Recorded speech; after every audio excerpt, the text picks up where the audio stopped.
Some scribes and Pharisees from Jerusalem came to Jesus saying, "Why do your disciples keep transgressing the tradition of the elders by not washing their hands before eating?" I'd like to point out that the question was not about sanitation, but about a tradition.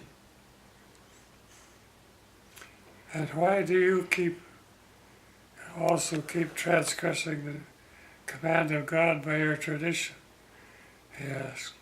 For God said, "Honor your father and mother, and let him who reviles father or mother be put to death." But you say that whoever tells his father or mother whatever of mine might have been of service to you is dedicated to God. He is in no way bound to honor his father. Thus do you make void the word of God by your tradition. Hypocrites, well did Isaiah prophesy concerning you, saying, "This is a people that honors me with their lips, but their heart is far from me. In vain do they worship me, while they teach doctrines that are the commands of men." Did you hear that? In vain do they worship me. How could that be? They teach the commands of men. Then Jesus called the people to him and said, "Listen and pay attention. It is not what goes into a man's mouth that defiles him, but what comes out of it that defiles the man." Then his disciples came to him and said, "Do you know that the Pharisees were scandalized when they heard that saying?"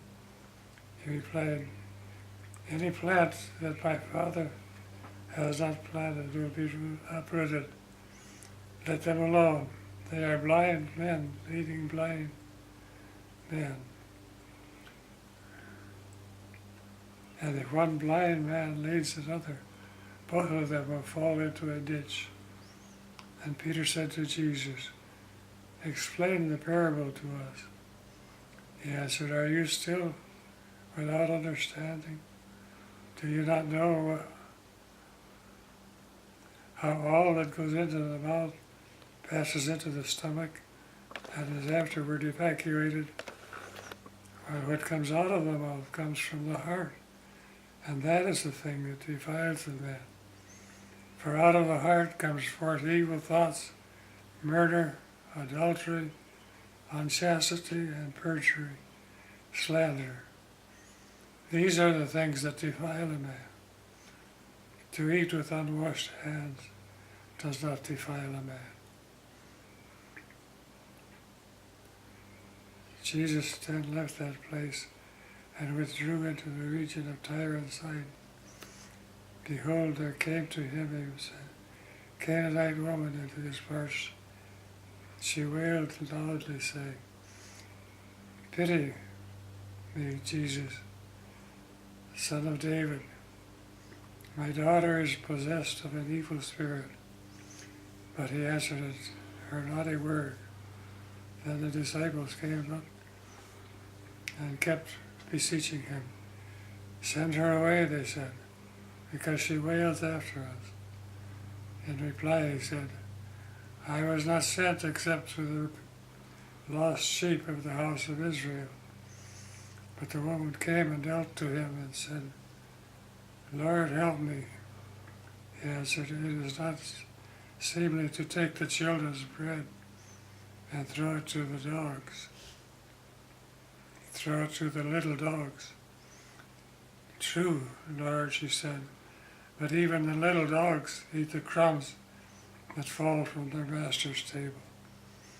And Jesus answered her, "O woman, great is your faith. It shall be unto you, even as you desire." And from that hour her daughter was healed. On leaving that place, Jesus went along the shore of the Sea of Galilee, and after climbing a hill,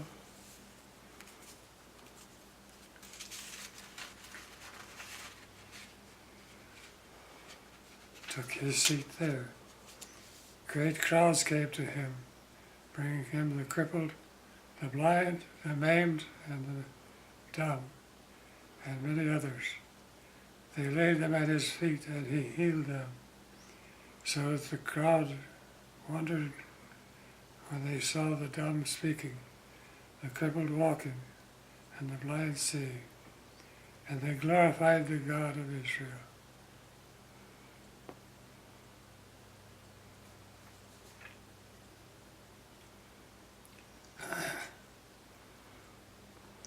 But Jesus called the disciples to him and said, "My heart," excuse me, you wait a minute.